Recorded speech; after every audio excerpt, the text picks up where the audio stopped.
জালিম সরকার চাপায়া দেয়। জোরে বলেন ঠিক কিনা? কোরআনের কথা বলা হয়, হাদিসের কথা বলা হয়, কালিমার কথা বলা হয়, নামাজের কথা বলা হয়, কোরআনের কথা বলা হয়। আর জাতির কাছে সত্য কথা ভালো লাগে না, ইসলামের কথা ভালো লাগে না, কোরআনের কথা ভালো লাগে না।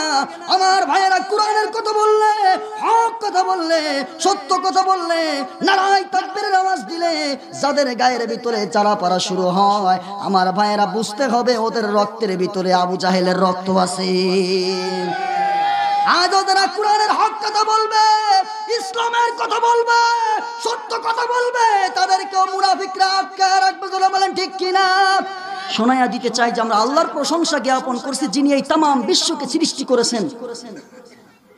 ইন্না ফি খালকিস সামাওয়াতি ওয়াল আরদ ওয়া ইখতিলাফিল লাইলি ওয়ান নাহার।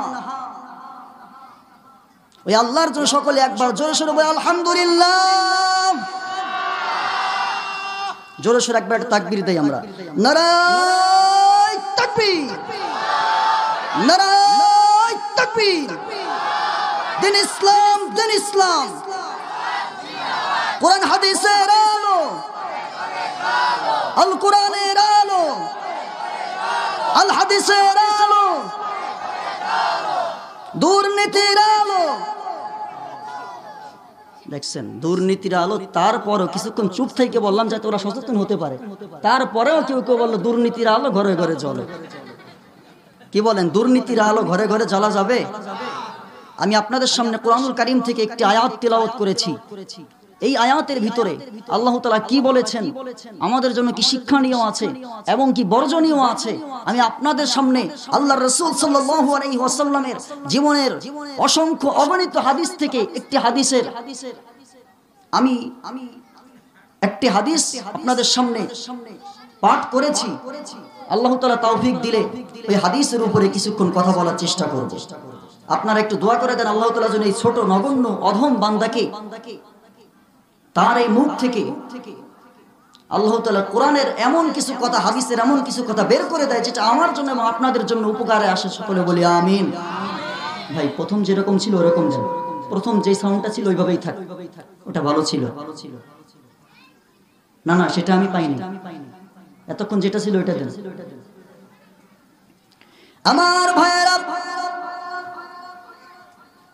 আল্লাহ পাক রব্বুল আলামিন কোরআনুল কারীমের ভিতরে খুব সুন্দর করে মুখশ্রিত ভাষায় আল্লাহ পাক রব্বুল আলামিন ডাক দিয়ে বলে, ওয়ালাকাদ বা'আসনা ফি কুল্লি উম্মাতির রাসূলান আন ই'বুদুল্লাহা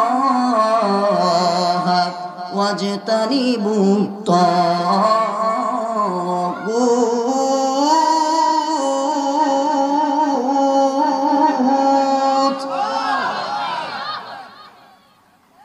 আল্লাহ রাব্বুল আলামিন বলেন, এই দুনিয়ার ভিতরে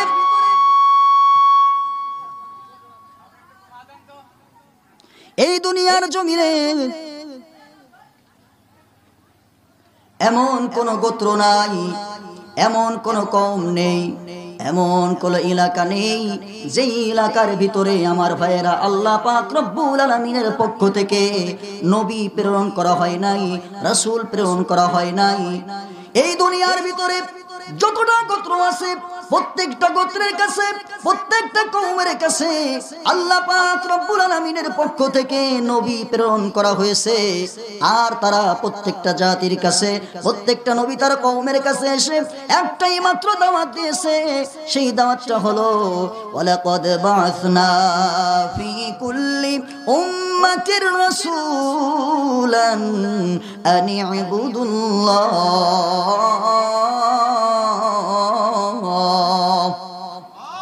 আল্লাহ রাব্বুল আলামিন এই আয়াতের ভিতরে সুন্দর করে বলে দিলেন, আনিবুদুল্লাহ,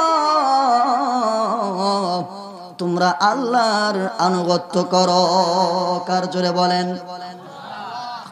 আমার ভাইয়েরা, আল্লাহর আনুগত্য করো। আনিবুদুল্লাহ ওয়াজতানিবুত তাগুত, আর শয়তানকে পরিহার করো। কাকে জোরে বলেন?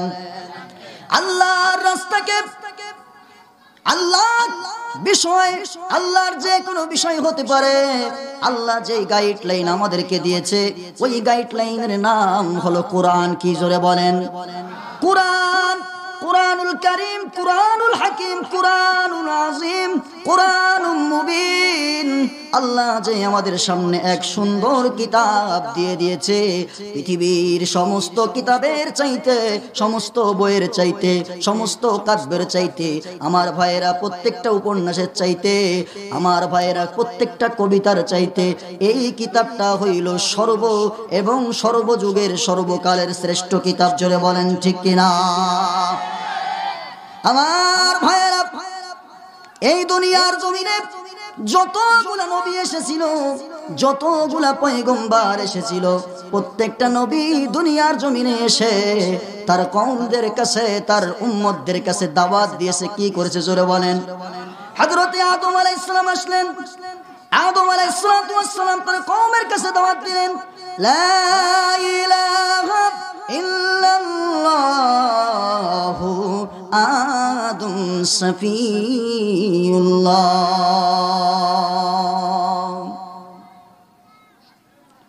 লা ইলাহা ইল্লাল্লাহ, আল্লাহ ছাড়া কোনো ইলাহা নাই, আল্লাহ ছাড়া কোনো বিধানদাতা নাই, আল্লাহ ছাড়া কোনো আইনদাতা নাই, আল্লাহ ছাড়া কোনো ক্ষমতাবান নাই, আল্লাহ ছাড়া কোনো প্রভু নাই, আল্লাহ ছাড়া কোনো উপাস্য নাই। জোরে বলেন ঠিক কিনা?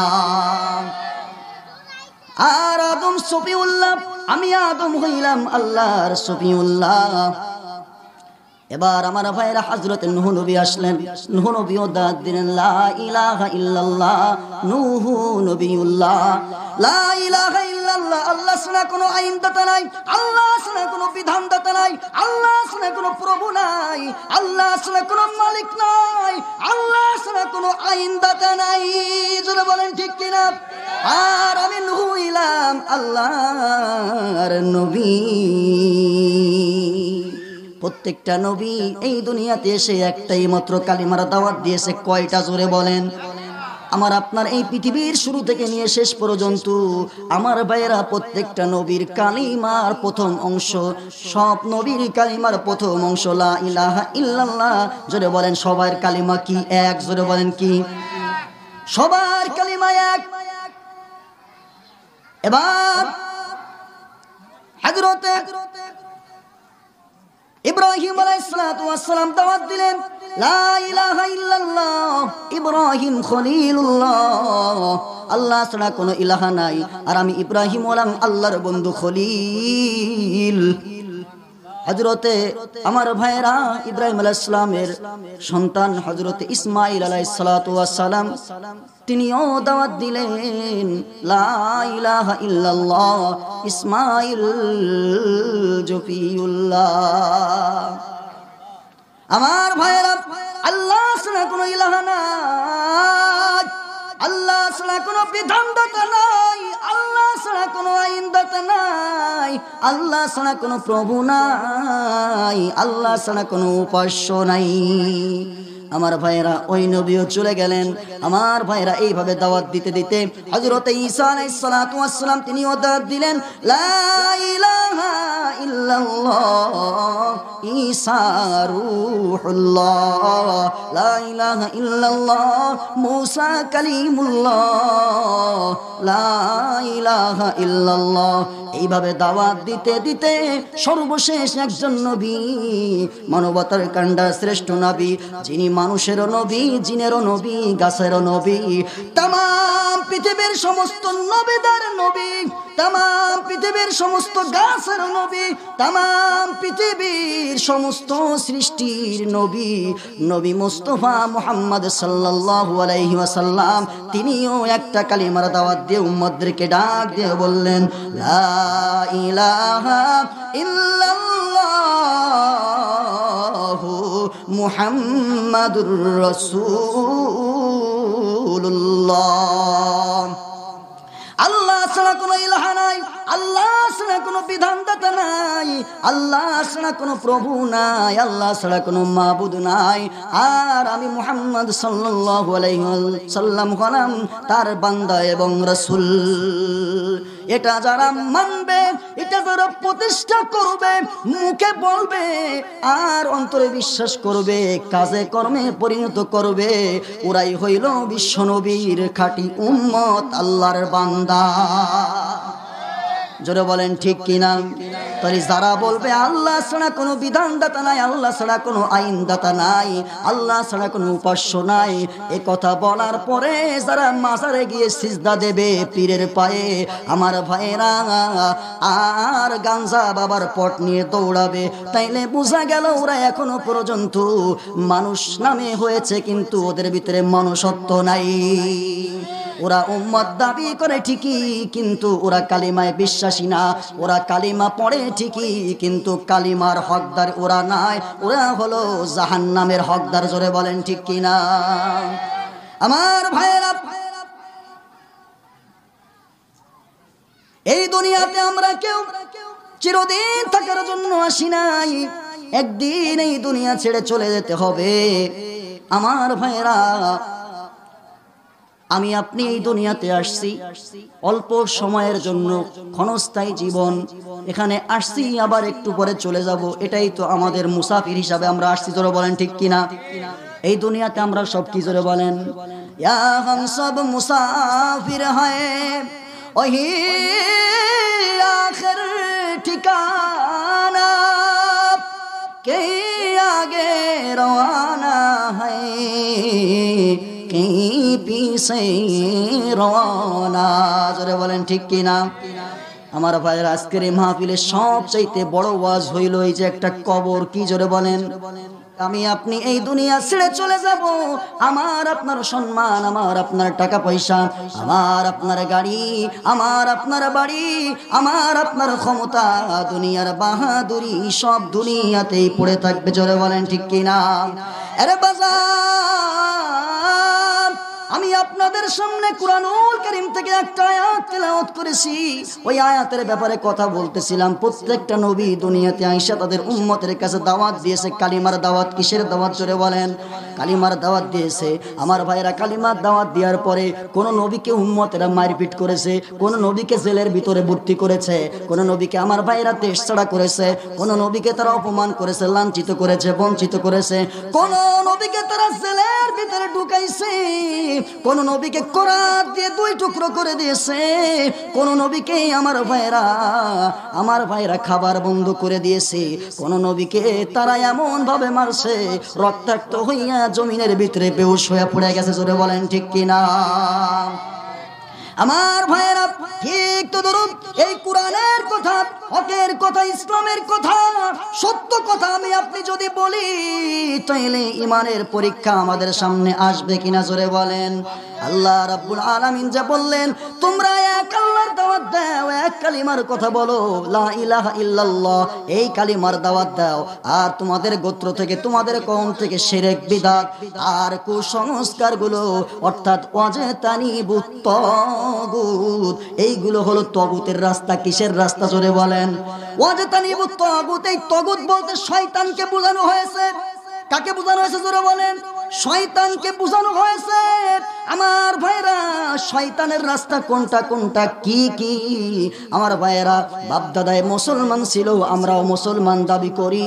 আমার ভাইরা, গোস্ত খাওয়ার, মিষ্টি খাওয়া এমন মুসলমান আমাদের সমাজে আছে না নাই? আমার ভাইরা, দাড়ি রাখলেই যদি মুসলমান হওয়া যেত, দাড়ি রাখলেই যদি জান্নাতে হওয়া যেত, দাড়ি রাখলেই যদি বড় পীর বুজুর্গ হওয়া যাইত, তাইলে আমার ভাইরা সবচেয়ে বড় পীর বুজুর্গ হইতেন রবি রবীন্দ্রনাথ ঠাকুর। জোরে বলেন ঠিক কিনা? কবি রবীন্দ্রনাথ ঠাকুর, কারণ ওর দাড়ির চাইতে এখানে কারোর দাড়ি বড় নাই। জোরে বলেন ঠিক কিনা? আমার বাজার, তাহলে বোঝা গেল কালিমা মানতে হবে, কালিমা প্রতিষ্ঠা করতে হবে। এবার আসুন, যারা এই দিনের দাওয়াত দিয়েছে, যেই নবী ইসলামের দাওয়াত দিয়েছে, ইসলামের কথা বলেছে, তাদের বিরুদ্ধে আমার ভাইরা ওরা লড়েছে, তাদের বিরুদ্ধে ওরা লেগেছে, তাদেরকে জেলের ভাত খাওয়াই ছাড়ছে। জোরে বলেন ঠিক কিনা? আজও আমাদের সমাজে আমার ভাইরা আলেমরা যদি হক কথা বলে, সত্য কথা বলে, তাদের বিরুদ্ধে মামলা হয়, তাদের বিরুদ্ধে হামলা হয়। শুধু হামলা হয় না, মামলা হয় না, তাদেরকে জেলের ভিতরে বন্দি কইরা হাজার হাজার বছর পার করে দেয়া হয়। জোরে বলেন ঠিক কিনা? ঠিক তো ধরো, আল্লাহর একজন পয়গম্বর যার নাম হলো হযরতে দানিয়েল আলাইহিস সালাতু ওয়াস সালাম। নাম কি? জোরে বলেন। আল্লাহর এই পয়গম্বরের নাম হলো দানিয়েল আলাইহিস সালাতু ওয়াস সালাম। খুব মনোযোগের সঙ্গে শুনবেন আমার ভাইরা। এই দানিয়েল আলাইহিস সালাতু ওয়াস সালাম যখন কওমের কাছে, উনার গোত্রের কাছে, উম্মতের কাছে ইসলামের দাওয়াত নিয়ে গেলেন, ডাক দিয়ে বলে লা ইলাহা ইল্লাল্লাহ, আল্লাহ ছাড়া কোনো বিধানদাতা নাই, আল্লাহ ছাড়া কোনো প্রভু নাই, আল্লাহ ছাড়া কোনো মালিক নাই, এক আল্লাহর ইবাদত করতে হবে। কার? জোরে বলেন। যখন ইসলামের দাওয়াত দিল, কুরআনের দাওয়াত দিল, এক শ্রেণীর মানুষ তাকে নবী বলে, পয়গম্বর বলে মেনে নিল, আর এক শ্রেণীর মানুষ তাকে গালমন্দ করলো, কটু কথা বললো, আমার ভাইরা তাকে তাড়াইয়া দিল, মারপিট করলো, অপমান করলো, গোত্র থেকে, এলাকা থেকে বের করে দিল। আমার ভাইরা দানিয়েল আলাইহিস সালাতু ওয়াস সালাম চোখের পানি ছেড়ে দিয়ে উম্মতদেরকে ডাক দিয়ে বলে, রে উম্মতেরা, যেই গোত্র, যেই জাতি, যেই কওম তাদের নবীকে অপমান করে, তাদের নবীর দাওয়াতকে তারা মানে না, অচিরেই আকাশ এবং জমিনের মালিক আল্লাহ তাআলা তাদের উপরে জালিম বাদশা, জালিম সরকার চাপায়া দেয়। জোরে বলেন ঠিক কিনা? আমার ভাইয়েরা, এই কথা যখন বললেন, ওরা দানিয়েল আলাইহিস সালাতু ওয়াস সালামকে আরো মারপিট করলো, দানিয়েল আলাইহিস সালাতু ওয়াস সালামকে অপমান করে গোত্র থেকে বের করে দিল। দানিয়েল আলাইহিস সালাতু ওয়াস সালাম আল্লাহর কাছে কান্দে, আল্লাহ আপনি আমার উম্মতদেরকে হিদায়াত দান করেন, ওদেরকে আপনি সঠিক বুঝ দেন, ওদেরকে আপনি পরকালের বুঝ দেন, ওদেরকে আপনি দ্বীনের বুঝ দেন, ইসলামের বুঝ দেন। আল্লাহ আপনার বুঝটা ওদের দিলের ভিতরে ফিট করে দেন। আর ডেকে ডেকে বলে, রে জাতির যুবকেরা, এ উম্মতেরা, তোমরা যদি এক আল্লাহকে না মানো, তোমরা অপেক্ষা করো, অচিরেই তোমাদের উপরে জালিম নেতা, জালিম সরকার চাপায়া দেওয়া হবে। আমার ভাইয়েরা, কিছুদিন যেতে না যেতে আমার ভাইয়েরা নবী যা বলেছে তাই ঘটেও গেছে। জোরে বলেন, তাই ঘটেও গেছে। আমার ভাইয়েরা, এটা জ্বলন্ত প্রমাণ। যেই জাতির কাছে হিদায়াতের দাওয়াত নিয়ে আলোচনা করা হয়, কোরআনের কথা বলা হয়, হাদিসের কথা বলা হয়, কালিমার কথা বলা হয়, নামাজের কথা বলা হয়, কোরআনের কথা বলা হয়, আর জাতির কাছে সত্য কথা ভালো লাগে না, ইসলামের কথা ভালো লাগে না, কোরআনের কথা ভালো লাগে না, আমার ভাইয়েরা, কোরআনের কথা বললে, হক কথা বললে, সত্য কথা বললে, নারায়ে তাকবীরের আওয়াজ দিলে যাদের গায়ের ভিতরে জ্বালা পড়া শুরু হয়, আমার ভাইয়েরা বুঝতে হবে ওদের রক্তের ভিতরে আবু জাহেলের রক্ত আছে। ঠিক তো ধরো, আল্লাহর পয়গম্বর দাওয়াত দিলে ওরা মানলো না। আল্লাহ রাব্বুল আলামিন কিছুদিনের মধ্যে ওদের উপরে আমার ভাইয়েরা এমন একজন নেতা, এমন একজন জালিম সরকার চাপায়া দিলেন। বন্ধুরা রে আমার, এই গোটা পৃথিবীতে, এই গোটার বিশ্বকে আমার ভাইয়েরা 4 জন বাদশাহ নেতৃত্ব করেছেন। কয়জন? জোরে বলেন। আমার ভাইয়েরা, কেউ আমার ভাইয়েরা অর্ধ পৃথিবীর খলিফা ছিলেন, অর্ধ জাহানের রাষ্ট্রপতি ছিলেন। আমার ভাইয়েরা, কেউ আবার একটা ভূখণ্ডের রাষ্ট্রপতি ছিলেন। কিন্তু এর ভিতরে 4 জন মানুষ এমন ছিলেন যারা গোটা পৃথিবীতে আমার ভাইয়েরা রাষ্ট্রপতি, রাজ্য পরিচালনা করেছেন। তার ভিতরে 2 জন হলো মুসলিম আর 2 জন হলো কাফের। কি? জোরে বলেন। 2 জন হলো মুসলিম আমার ভাইয়েরা, মুসলমান 1 জন হলো আমার ভাইয়েরা নবী হযরতে সুলাইমান আলাইহিস সালাতু ওয়াস সালাম। বাজান রে আমার, এই নবী সুলাইমান আলাইহিস সালাতু ওয়াস সালাম এমন একজন নবী, আল্লাহ পাক রব্বুল আলামিন তাকে এমন পাওয়ার দিয়েছিলেন, এমন গুণে, এমন মুজিজা দান করেছিলেন। আল্লাহ রাব্বুল আলামিনকে ডাক দিয়া নবী হযরতে সুলাইমান আলাইহিস সালাতু ওয়াস সালাম ডাক দিয়ে বলে, আল্লাহ আমার পিতা হযরতে দাউদ আলাইহিস সালাতু ওয়াস সালামকে আপনি অর্ধ পৃথিবীর রাষ্ট্রপতি বানাইছেন, অর্ধ জাহানের রাষ্ট্রপতি বানাইছেন। তাই তো আমার বাপ এই গোটা অর্ধ জাহানের রাষ্ট্রপতি হইয়া হিমশিম খেয়ে যায়, রাষ্ট্র পরিচালনা করতে পারে না। আর আপনি তার সন্তান সুলাইমানকে যদি আপনি গোটা পৃথিবীর রাজ্য তার হাতে দেন, তার সন্তান কিভাবে সেই গোটা পৃথিবীকে প্রতিষ্ঠাতা করবে, গোটা পৃথিবীকে রাজ্য করবে, পরিচালনা করবে? আল্লাহ রাব্বুল আলামিন ডাক দিয়ে বলে, আরে সুলাইমান, চিন্তা করিও না, তুমি ভয় পেও না, বিচলিত হইও না। শুনে রাখো, আমি আল্লাহ তোমাকে মুজিজা স্বরূপ দান করব 3টা বস্তু। কয়টা? আরো জোরে। জোর হলো না, জোরসে মারো। আমার ভাইরা, যদি আজকে এখানে কোন নেতার আলোচনা করা হতো, আর যদি বলতো অমুক ভাই তমুক ভাই, অমুক ভাইয়ের চরিত্র কিরাসিনের চাইতে অপবিত্র, নামাজ পড়ে না 1 ওয়াক্ত, গাঁজা টানে 5 ওয়াক্ত, জোরে বলেন ঠিক কিনা? ওই কথা বলার জন্য মানুষ 2 টাকার 1 কাপ চা খাওয়ার জন্য আমার ভাইরা রাত 12টা পর্যন্ত গলা ফাটাই ফেলে, জোরে বলেন ঠিক কিনা?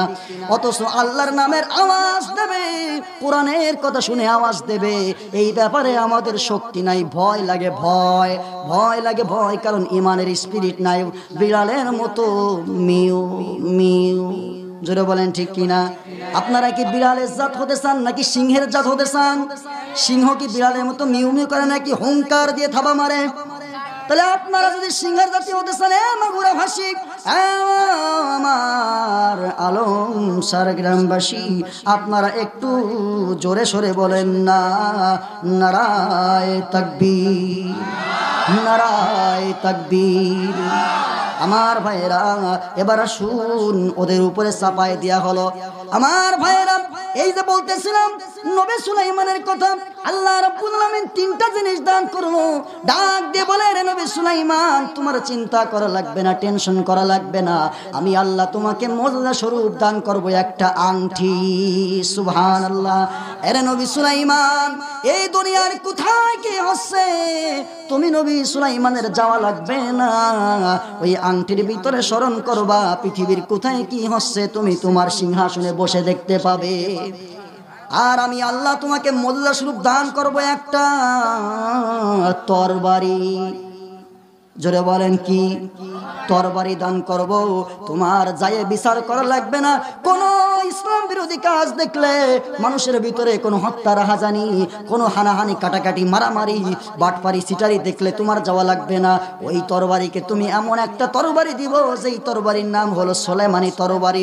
ওই সুলাইমানি তরবারি তুমি ছেড়ে দিবা, পৃথিবীর যেখানে অনৈতিক কাজ হয়, ইসলাম বিরোধী কাজ হয়, ওদেরকে 2 টুকরা করে দিয়ে তরবারি চলে আসবে। শুধু তাই নয়, এই বাতাস তোমার কথা শুনবে, তোমাকে মুজিজা স্বরূপ একটা তক্তা দান করব। ওই তক্তাকে তুমি যেখানেই যাইতে বলবে, তোমাকে সেখানেই নিয়ে যাবে। এই হলো একজন। আর একজন হইল, আর একজন বাদশার কথা কোরআনের ভিতরে আসছে সূরাতুল কাহফের লাস্টের দিকে, যার নাম হলো বাদশা যুলকারনাইন। কি নাম জোরে বলেন? বাদশা যুলকারনাইনকে আল্লাহ রাব্বুল আলামিন এমন ক্ষমতা দান করেছিলেন, এই বাদশা যুলকারনাইন গোটা পৃথিবীতে 2 বার সফর করেছে। কয়বার? 2 বার সফর করেছে। আল্লাহর এই বান্দা বাদশা যুলকারনাইনকে আল্লাহ রাব্বুল আলামিন মুজিজা স্বরূপ দান করেছিলেন একটা ঘোড়া। কিড়া জোরে বলেন? একটা ঘোড়া দান করেছিলেন। বাজান রে আমার, এই ঘোড়ায় চড়ে উনি গোটা পৃথিবীতে 2 বার সফর করেছে। কয়বার? 2 বার সফর করেছে। তাফসীরের ভিতরে লেখা হয়, বাদশা যুলকারনাইন যখন ওই ঘোড়ায় বসে আমার ভাইয়েরা চাবুক মারতো, প্রতিটা চাবুকের বিনিময়ে ওই ঘোড়াটা 12,000 মাইল রাস্তা অতিক্রম করত। এলো 2 জন মুসলমান আর 2 জন হলো কাফের। 2 জন কি জোরে বলেন? 2 জন হলো কাফের। জায়গা হচ্ছে না? আমার সম্মানিতা শ্রদ্ধেয়া মা ও বোনেরা, আপনারা একটু সামনের দিকে আগায় বসেন। শুনেছি ওখানে নাকি জায়গা হচ্ছে না, আমার মায়েরা আসছে। আপনারা সম্মানের পাত্র, আপনারা একটু জায়গা করে দেন। জান্নাতের ভিতরে আপনাদেরকে আল্লাহ রাব্বুল আলামিন জায়গা করে দিবেন। আপনাদের কাছে অনুরোধ, আমার এই মুসাফির মানুষটার কথাটা আপনারা রাখেন, বেশি আর ডিস্টার্ব আপনাদেরকে করবো না। আপনারা একটু জায়গা করে দেন যাতে অন্য মা বোনেরা বসতে পারে। আপনারাও আমাদের মা বোন, ওনারাও আমাদের মা বোন। আপনাদের দায়িত্ব হলো অন্যকে কোরআন শোনার জন্য সুযোগ করে দেওয়া। আমার ভাইয়েরা, 2 জন হলো মুসলিম আর 2 জন হলো কাফের।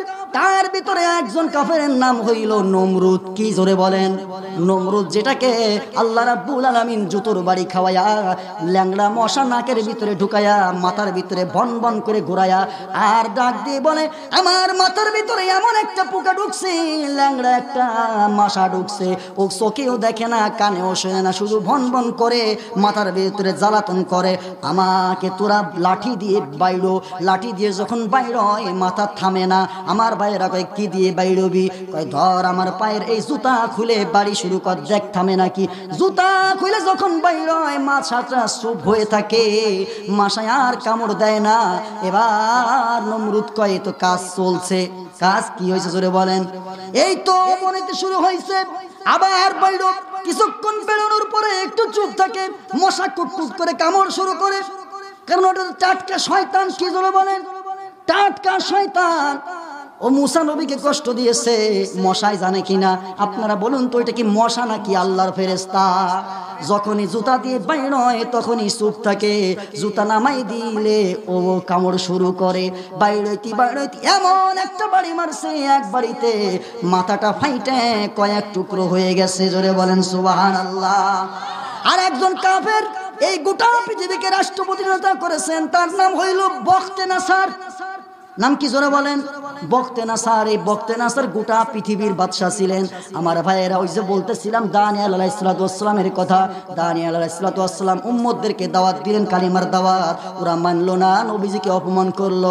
আল্লাহ রাব্বুল আলামিন কয়েকদিন পরেই ওদের উপরে চালপায়া দিলেন জালিম বাদশা বখতে নাসারকে। বখতে নাসার যখন ক্ষমতায় আসলো, রাষ্ট্রপতি হলো, বখতে নাসার প্রেসিডেন্ট হওয়ার সাথে সাথে আমার ভাইয়েরা, ওই জামানার দানিয়েল আলাইহিস সালাতু ওয়াস সালামের কওমের 70,000 লোককে উনি জেলের ভিতরে একবারে ভরে দিল। বলেন নাউজুবিল্লাহ। 70,000 মহিলাদের ইজ্জত লণ্ঠন করলো। আমার ভাইরা সুন্দরী রূপসী মা বোনদেরকে আমার ভাইরা ইজ্জত হরণ করলো, ওর নরপশুরা। আর এতিম বাচ্চাগুলোকে, ছোট ছোট শিশু, আমার ভাইরা নবজাত শিশুগুলোকে আমার ভাইয়ের আশ্রয়া মেরে ফেলা হলো। আর যে 70,000কে জেলের ভিতরে বন্দি করা হলো, ওই 70,000-এর সঙ্গে নবী দানিয়েল আলাইহিস সালাতু ওয়াস সালামকেও ঢুকাইয়া দেওয়া হলো। আমার ভাইরা বলেন তো, এখানে যদি ভূমিকম্প শুরু হয়, ভূমিকম্প শুরু হলে এখানে যারা আছে মূর্খ সুর্খ, কিছু জানে না, নামাজ পড়ে না, শুধুমাত্র ওদেরকে আল্লাহ ধ্বংস করবে এমন নাকি? নাকি আমরা যারা মঞ্চে বসে আছি আলেম উলামা, আমাদেরকেও ধরবে? বরং আমাদেরকে আরো আগে ধরবে, কারণ আমরা উপরে আছি।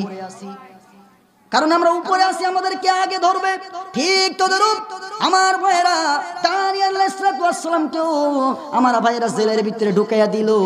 আমার ভাইয়েরা এইবার ওরা কান্দে, নবীর কথা মানলাম না, এমন একজন সরকার, এমন একজন প্রেসিডেন্ট আমাদের উপরে চাপাইয়া দেওয়া হলো। এদিকে মহাবিপদ, এক বাক্যে আমাদের মা বোন হারাইলাম, সন্তান হারাইলাম, দুনিয়ার সবকিছু হারাইলাম, আমাদেরকে জেলের ভিতরে ভরে রাখলো। কান্দে আর নবী ডাক দিয়ে বলে, তোমাদেরকে তো আগেই বলেছিলাম, যেই জামানার উম্মতেরা, যেই জামানার কওমের লোকেরা তার নবীকে সম্মান করে না, নবীর কালিমার দাওয়াত মেনে নেয় না, আল্লাহ পাক রব্বুল আলামিন তাদের উপরে জালেম বাদশা চাপায়া দেয়। কি বাদশা চাপায়া দেয় জোরে বলেন? জালেম বাদশা চাপায়া দেয়। এমনি সময় ওরা ডাক দিয়ে বলে, ও দানিয়াল, একটু চেষ্টা করে দেখো আমাদেরকে জেল থেকে বের করা যায় কিনা। এই তুমি একটু কলা কৌশল করো, আল্লাহর কাছে দোয়া করো, আল্লাহ যেন আমাদেরকে এই জেল থেকে বের করার একটা ব্যবস্থা করে দেয়। এবার আসুন, আমি বলতে চাই, এই যে আল্লাহর পয়গম্বর দানিয়েল আলাইহিস সালাতু ওয়াস সালাম একজন নবী হয়ে জেলের ভিতরে, জোরে বলেন ঠিক কিনা? আচ্ছা, দানিয়েল আলাইহিস সালাতু ওয়াস সালাম একজন নবী মানুষ জেলের ভিতরে। শুধু দানিয়েল আলাইহিস সালাতু ওয়াস সালাম নয় আমার ভাইরা, শুধু দানিয়েল আলাইহিস সালাতু ওয়াস সালাম নয়, আমার নবী, আপনার নবী, বিশ্ব নবী মুস্তাফা সাল্লাল্লাহু আলাইহি ওয়াসাল্লাম শিয়াবে আবি তালেবে 3.5 বছর জেল কাটছে। জোরে বলেন ঠিক কিনা? শিয়াবে আবি তালেবে 3 বছর নবীজিকে বন্দী করে রাখা হয়েছিল। তাইলে বলেন এবার নবী মানুষ জেল কাটছে কিনা? জোরে বলেন। নবী হয়ে জেলখানা, এটা আশ্চর্যের ব্যাপার। আমাদের সমাজের কিছু মানুষ আছে, তারা কয় হুজুর মানুষ জেলে যায় কেন? কিছু না করলে, অন্যায় না থাকলে এমনিতেই ভরে নাকি? জোরে বলেন, কয় কিনা? কয় কিনা? জোরে বলেন। তো হুজুর মানুষ হয়ে জেল খাটে, আর জেল খাটলেই যদি খারাপ হয়ে যায়, তাহলে আপনি কি বুঝাইতে চান ইউসুফ আলাইহিস সালাম খারাপ ছিল? তাহলে আপনি কি বলতে চান দানিয়েল আলাইহিস সালাম খারাপ ছিল? তাহলে কি আপনি বলতে চান বিশ্বনবী যে 3.5 বছর শিয়াবে আবি তালেবে বন্দী ছিল উনি খারাপ ছিল? তাহলে যে বলবে যে আমার ভাইরা জেলখানায় গেছে অপরাধ আছে, অপরাধ না থাকলে জেলে যাওয়া লাগতো না, তাইলে বোঝা গেল ওর ইমানের ভিতরে সমস্যা আছে, টাটকা মুনাফিক। জোরে বলেন ঠিক কিনা? আমার ভাইরা নবী মানুষ হয়ে জেলখানায়, আর আমাদের সমাজের মানুষ কয় হুজুররা কেন এইটা বলবে ওইটা করবে, জেলখানায় কেন যাবে, কেন যায়, এটা কি তুমি বোঝো না? জেলখানায় যাওয়া ওইটা হলো সকল নবীদের সুন্নাত। জোরে বলেন ঠিক কিনা? এই দুনিয়াতে যত নবী এসেছে, যত পয়গম্বর এসেছে, সকলেই বিসর্জন দিয়েছে, কেউ জেল খাটছে। আমার ভাইয়েরা কারাগারে বন্দী ছিল। জোরে বলেন ঠিক কিনা? আমার ভাইয়েরা মনে পড়লো একটা, আমার ভাইয়েরা একটা কাক আর একটা ময়না পাখির কথা বলবো কি? একটা ময়না পাখি খাঁচার ভিতরে বন্দি, ওর বন্ধু হইল কাক। কাক ডাক দিয়া বলে, ময়না পাখি রে, দেখতে এত সুন্দর, তোমার কণ্ঠটাও অনেক ভালো, তুমি কেন খাঁচার ভিতরে? এবার ময়না পাখি ডাক দিয়ে বলে, কাকরে তুমি কি বুঝো না আমি কেন খাঁচার ভিতরে? আমার কণ্ঠ যে ভালো, আমি যখন গানে টান দেই, আমি যখন আলোচনা করি, আমি যখন কথা বলি, আমার কথাগুলো হাজার হাজার মানুষ শোনে। আর তুমি কাক সারাদিন শুধু কা কা করো, তোমার আওয়াজ ভালো নয়, খ্যাড় খেড়ে বাঁশ ফাড়া আওয়াজ, কেউ শুনতে চায় না, এজন্য তোমাকে খাঁচার ভিতরে বন্দি করে না। আর আমি ময়না পাখি যখন আওয়াজ দেই, আমার আওয়াজ শোনার জন্য হাজার হাজার মানুষ জড়ো হয়ে যায়। আমার সিয়ারা ভালো, আমার কথা ভালো, আমার কথা শুনলে হাজার হাজার মানুষ ইসলাম গ্রহণ করে, আমার কথা শুনলে হাজার হাজার মানুষ কোরআন শোনার জন্য দৌড়ায়। এই জন্যই তো আমি ময়না পাখিকে জেলখানায় বন্দি করে রাখে। জোরে বলেন ঠিক কিনা? আজও যারা কোরআনের হক কথা বলবে, ইসলামের কথা বলবে, সত্য কথা বলবে, তাদেরকেও মুনাফিকরা আটকে রাখবে। জোরে বলেন ঠিক কিনা?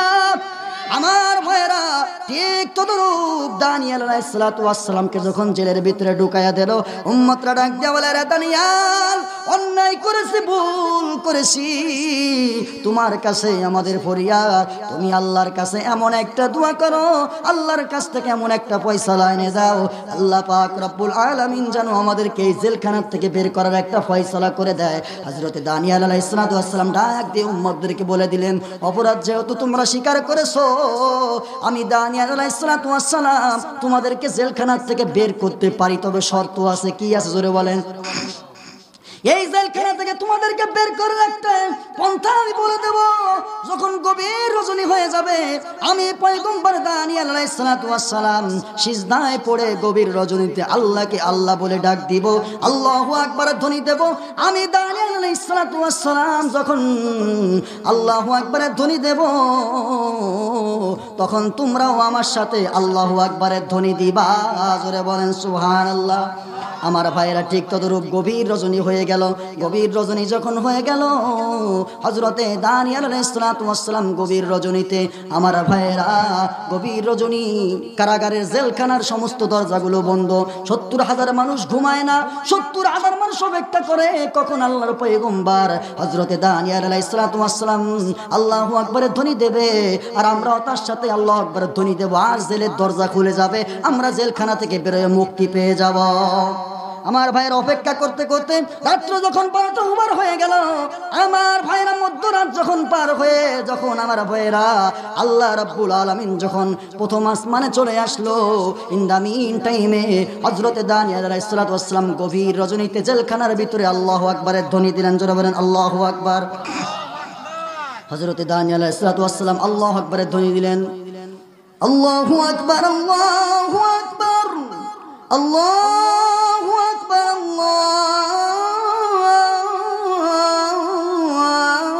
আল্লাহু আকবার, আশহাদু আন লা ইলাহা ইল্লাল্লাহ, আশহাদু আন লা ইলাহা ইল্লাল্লাহ। যখন গভীর রজনীতে হযরতে দানিয়েল আলাইহিস সালাতু ওয়াস সালাম আল্লাহু আকবারের ধ্বনি দিয়েছে, আমার ভাইরা পয়গম্বর দানিয়েল আলাইহিস সালাতু ওয়াস সালামের আওয়াজ শুনে সমস্ত আমার ভাইরা নারী পুরুষ যারা জেলখানার ভিতরে ছিল 70,000 উম্মত এক বাক্যে বলেছে আল্লাহু আকবার। আমার ভাইয়েরা সকলেই সিজদায় পড়ে আল্লাহর কাছে রুনাজারি করতে লাগলো, কাঁদতে লাগলো। আল্লাহ পাক রব্বুল আলামিন হযরতে দানিয়েল আলাইহিস সালাতু ওয়াস সালামকে সান্ত্বনা দিয়ে ডাক দিয়ে বলে, আরে দানিয়েল, তুমি তো তোমার কওম নিয়ে আমার কাছে সিজদায় লুটে পড়েছো, তুমি তো ক্ষমা চেয়েছো, তোমার দায়িত্ব হলো ক্ষমা চাওয়া, উম্মতদেরকে হিদায়াতের পথে পরিচালিত করা, তুমি তো উম্মতদেরকে হিদায়াতের পথে পরিচালিত করেছো। এখন আমি আল্লাহর দায়িত্ব হইল তোমাকে জেলখানা থেকে বের করা আর তোমার 70,000 উম্মতকে জেলখানা থেকে বের করা। জোরে বলেন ঠিক কিনা? আমার ভাইয়েরা গভীর রজনীতে যখন দানিয়েল আলাইহিস সালাতু ওয়াস সালাম আল্লাহু আকবারের ধ্বনি দিয়েছে, আমার ভাইয়েরা দানিয়েল আলাইহিস সালাতু ওয়াস সালামের ধ্বনির সাথে আমার ভাইয়েরা জেলখানার দরজা, জেলখানার জানালা, জেলখানার গেট, ইট বালু পর্যন্ত উনার সাথে আল্লাহু আকবারের ধ্বনি দিয়েছে।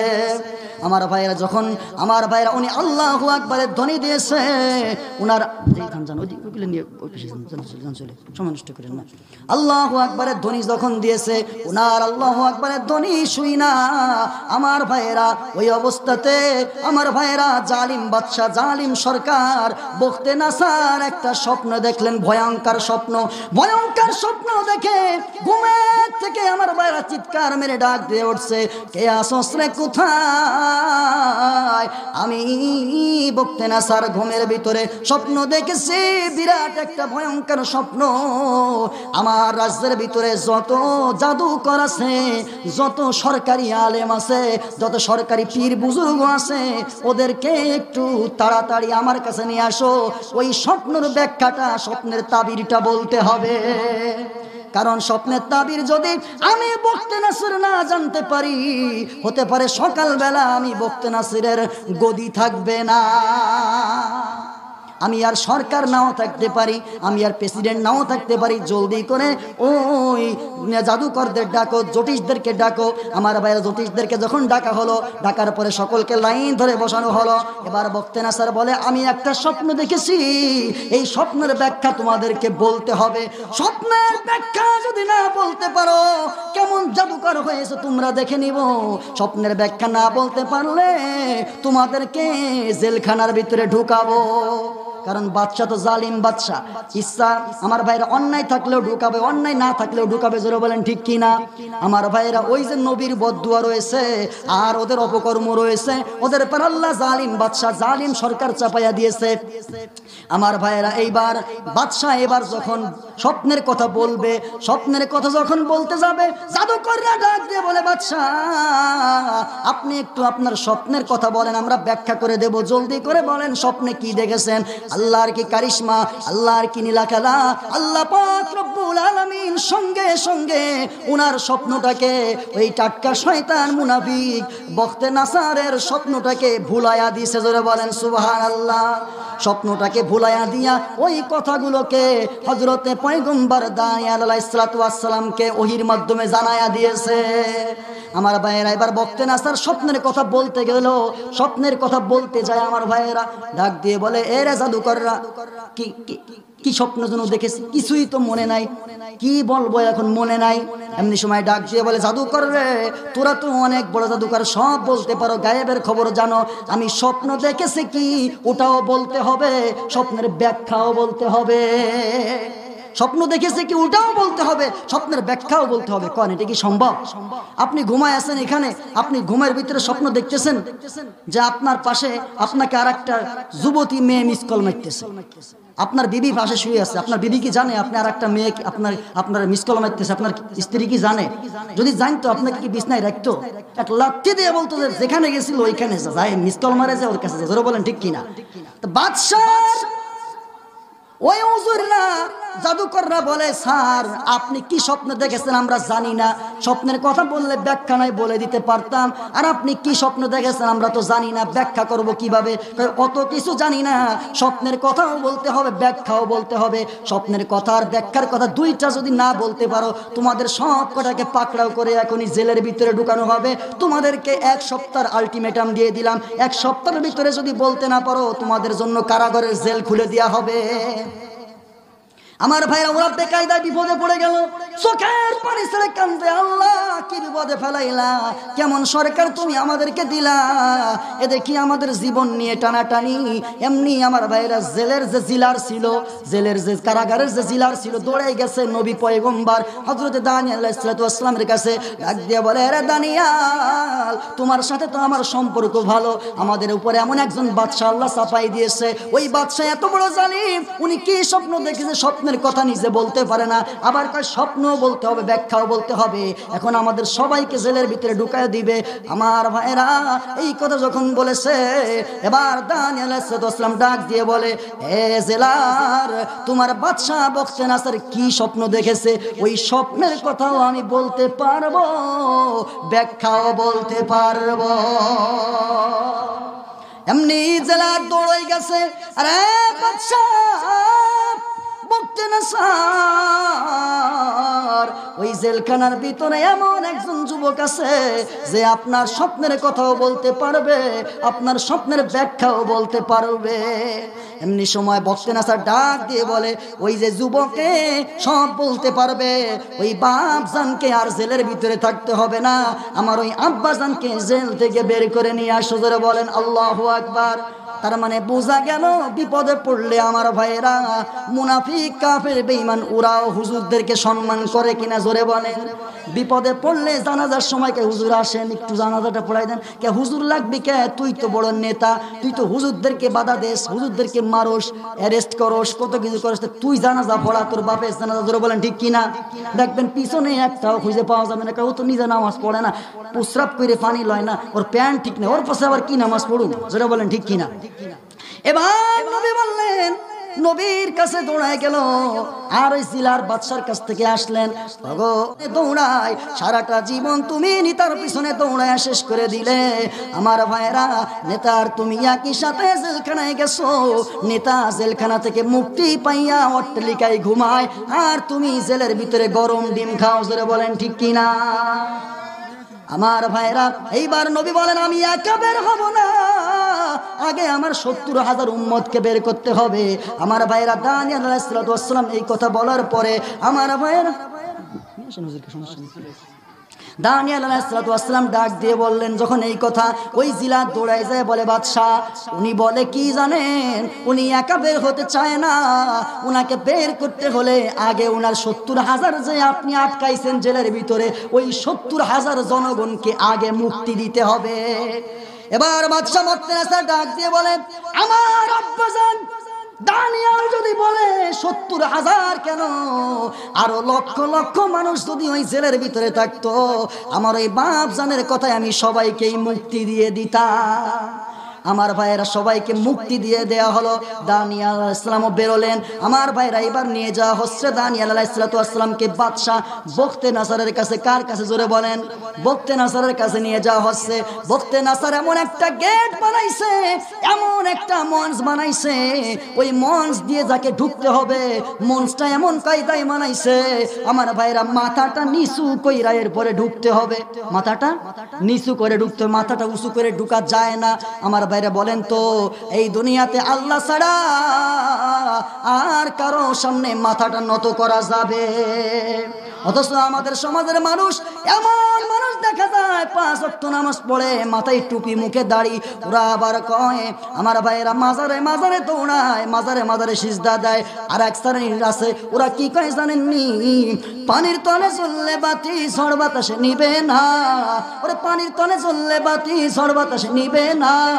আমগো বাবার মুরিদ হইলে নামাজ রোজা লাগবো না গো, নামাজ রোজা লাগবে। আছে না নাই? জোরে বলেন, আছে না নাই? আর কই ডুবু দিয়ে আসি নীল দরিয়ায়, ডুবু দিয়ে আসি নীল দরিয়ায়, বাবার সন্ধানে। কয় কিনা? জোরে বলেন। তোমায় পাইব বলে রে বাবা, তোমায় পাইব বলে রে বাবা, তোমার সন্ধানে খুঁজে গো বাবা, তোমায় খুঁজি, তোমার চরণ তুলিতে বাবা আমার বিবিকে সুপাইছি। আমার ভাইরা ওইগুলাকে পাইলে পায়ের জুতা খুইলে লাঠি একটা মাইরে কব শালা শয়তান জাহান্নামের ভিতরে যা, জোরে বলেন ঠিক কিনা? ওরা হলো এক নম্বরের টাটকা শয়তান। কি শয়তান জোরে বলেন? ওদেরকে একবারে পাকিস্তানি হাইব্রিড শয়তান নামে আখ্যায়িত করতে হবে, জোরে বলেন ঠিক কিনা? আমার ভাইরা নবী মানুষ, উনি নবী হইয়া কি বাদশার দরবারে উনি কি মাথাটা নিচু করে ঢুকতে পারবে? সম্ভব? নবী মানুষ মাথাটা নিচু করে ঢুকে না রে। আল্লাহর কালাম যার ভিতরে থাকে, এই সিনার ভিতরে যাদের আল্লাহর কালাম থাকে, আল্লাহর আর ভয় ছাড়া দুনিয়ার কোনো মানুষের ভয় করে না, জেল মামলা হামলার ভয় করে না। ওদেরকে যত বাধাই আপনি দেন না কেন, এই কোরআনটা নিয়ে তারা ময়দানে থাকে, জোরে বলেন ঠিক কিনা? আমার ভাইরা দানিয়াল আলাইহিস সালাতু ওয়াস সালাম ঠিক তদরূপ মাথাটা উঁচু কইরা আমার ভাইরা বাদশার দরবারে ঢুকে গেছে, বলেন সুবহানাল্লাহ। বাদশা ডাক দিয়ে বলে, বাজান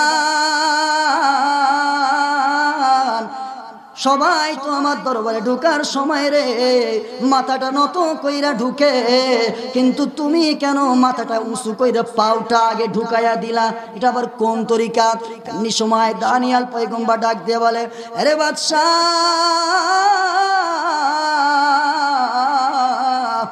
যে আল্লাহ আপনাকে স্বপ্ন দেখায়া স্বপ্ন ভুলাইয়া দিছে, আর ওই স্বপ্ন আমি দানিয়ালের মাথার ভিতরে ঢুকাইয়া দিছে, ওই স্বপ্নের ব্যাখ্যা আমি দানিয়ালের মাথার ভিতরে ঢুকাইয়া দিছে, ওই আল্লাহ আমাকে এমন একটা কালিমা দিয়েছে, ওই কালিমা হলো লা ইলাহা ইল্লাল্লাহ, আল্লাহ ছাড়া কারো সামনে মাথা নত করা যাবে না।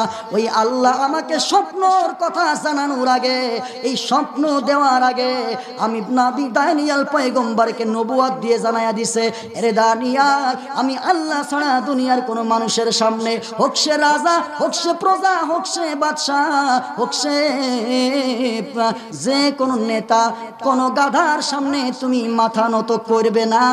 আমিও আমার আল্লাহর কথা এখানে আসছি, আল্লাহ বলছে মাথা উঁচু করে ঢুকতে, আমিও মাথা উঁচু করে ঢুকছি। তাহলে বোঝা গেল দুনিয়ার যত বড় আমার ভাইরা, যত বড় পীর হোক না কেন, যত বড় বাবা হোক না কেন, যত বড় খাজা হোক না কেন, ওর দরবারে গেলে আমরা সিজদা করব, সিজদা করব, জোরে বলেন।